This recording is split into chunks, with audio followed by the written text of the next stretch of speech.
предишния урок се запознахме с Мира и Тони. Покрай тяхната история обсъдихме какво представляват насилието и тормоза, както и разликите между по-грубата закачка и тормоза. Ако нещо ти се губи, изгледай видеото, защото темата е супер важна.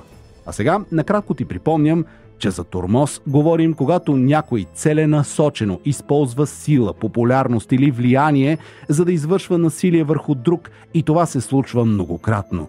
Често насилието не се изчерпва до физическо, то може да бъде още психическо, сексуално, онлайн.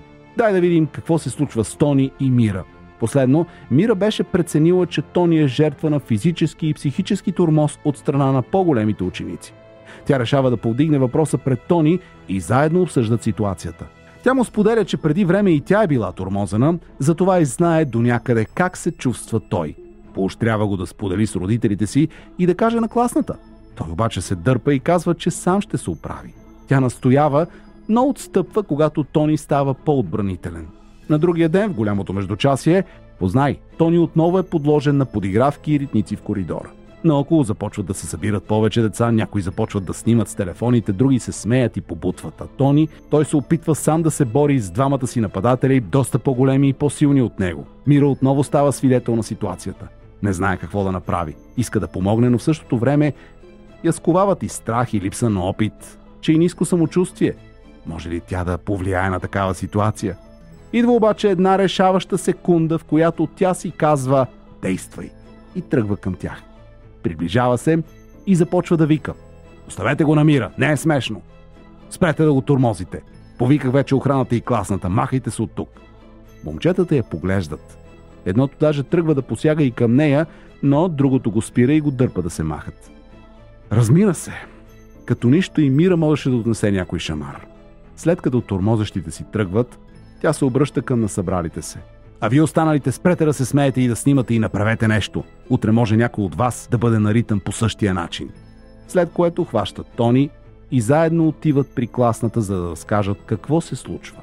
Тони е в ступор от случилото се и не говори много.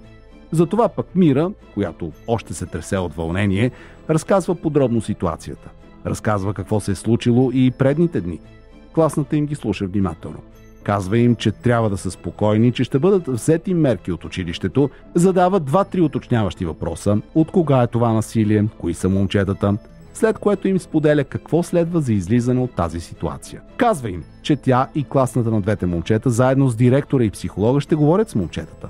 Родителите на всички замесени ще бъдат уведомени за случващото се и ще се направи среща с тях, за да се коментират следващи стъпки. Предупреждава ги, че е възможно да има последващи заплахи или атаки от страна на същите момчета, но че е много важно Тони и Мира да споделят моментално, ако нещо се случи, за да се разреши този проблем в училището възможно най-скоро. Никой в училище не трябва да мълчи и да остава безучастен. Колкото повече хора застанат открито против насилието, толкова повече то ще намалява и няма да бъде приемано за нещо нормално. Класната им разказва, че в училище вече има ученици, които се учат да бъдат миротворци, група за подкрепа на съученици в беда. И Тони и Мира могат да се присъединят към групата и да помогнат на други свои съученици. Тежък ден и за Тони, и за Мира. Обаче и много важен ден. Много важен първи ден, в който историята на Тони се обръща за добро и той с подкрепата на приятел се изправя срещу тормоза. Не казвам, че трудното е свършило. Ще има и други тегави ситуации до решаването на казуса, но важен е обратът.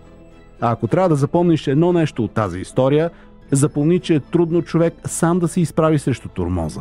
Има нужда от подкрепа, от приятел, от съюзник, от система и правила, които да го защитят и да му помогнат да се справи. Затова, ако някога попаднеш на мястото на Тони, потърси помощ. Сподели с възрастен родител или учител. Ако пък си на мястото на Мира, не се колебай и помогни. Не гледай отстрани, не мълчи. Помогни и на пострадалия и знай, че на него му е 100 пъти по-трудно да потърси помощ. В следващите видеа ще ти разкажа по-подробно и с примери за различните видове тормоз, психически, сексуален, физически. Ще се спрем и на признаците, по които да ги разпознаваме и вариантите ни на реакция. Ако си свидетел на насилие или имаш нужда от помощ, не се страхувай. Не си сам. Потърси специализирана подкрепа на Национален спешен телефон 112, Национална телефонна линия за деца 116 111 или в центровете за деца и семейства, преживели насилие. Зона за крила.